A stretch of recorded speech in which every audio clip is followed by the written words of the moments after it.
But grace is such a powerful thing that it is impossible for any man to accomplish anything great without the grace of God. The grace of God is what makes the difference. The grace of God is what turns disadvantages into advantages. The grace of God turns weaknesses into strength. The grace of God turns stumbling blocks into stepping stones. The grace of God will take a man from the backside of nowhere into the front of a great place. The grace of God will bring a man from the dunghill and set him upon a high place. The grace of God will turn nothing to something. The grace of God will bring you from a nobody and make you somebody. The grace of God is what sets a man apart. The grace of God is what lifts up the countenance of a man. The grace of God is what changes a man's story in the blink of an eye. The grace of God is what made you small yesterday, but today you become great. The grace of God is that power that a man has, that his story changes according to the providence of God. The grace in the Old Testament from the original Hebrew is called the word Cain, and the grace in the New Testament is called charis. Now, what is charis? What is grace?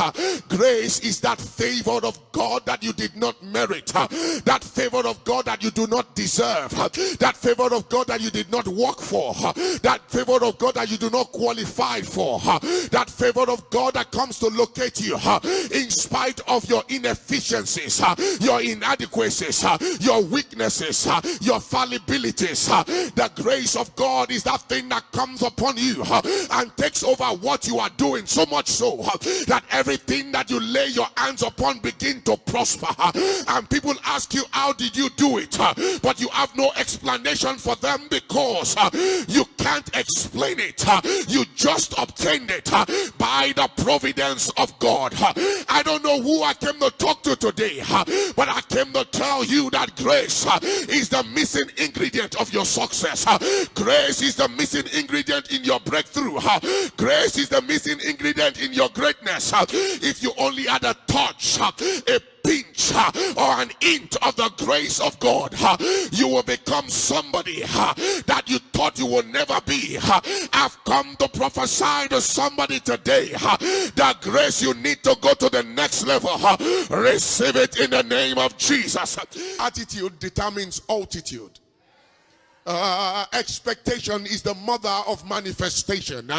Whatever you cannot see, you cannot achieve, because whatever the mind can conceive and believe, it can achieve. You cannot feature in a future that you have not pictured. In order for you to see the glory of God, you've got to get yourself positioned for the glory of God. There are too many Christians who are calm, cool, and collected. They are too cute for the blessing. The blessing of God is a messy thing. You've got to bask yourself in the presence of God. You've got to bask yourself in the glory of God. You might have to sweat a bit. You might have to jump a you might have to run a bit. You might have to break out and perspire. It can get messy, but the glory of God will appear if you position yourself. I'm looking at Christians today. I'm looking at TCIC. I don't know how many of you are ready for the glory of God. I don't know how many of you are ready for the grace of God, but your attitude will determine the altitude you get to. I prophesy upon somebody this morning who is ready for the glory of God. I prophesy your story must change. Your story must change. Your story must change. Your life must turn around. If I'm talking to you, shout, I hear you.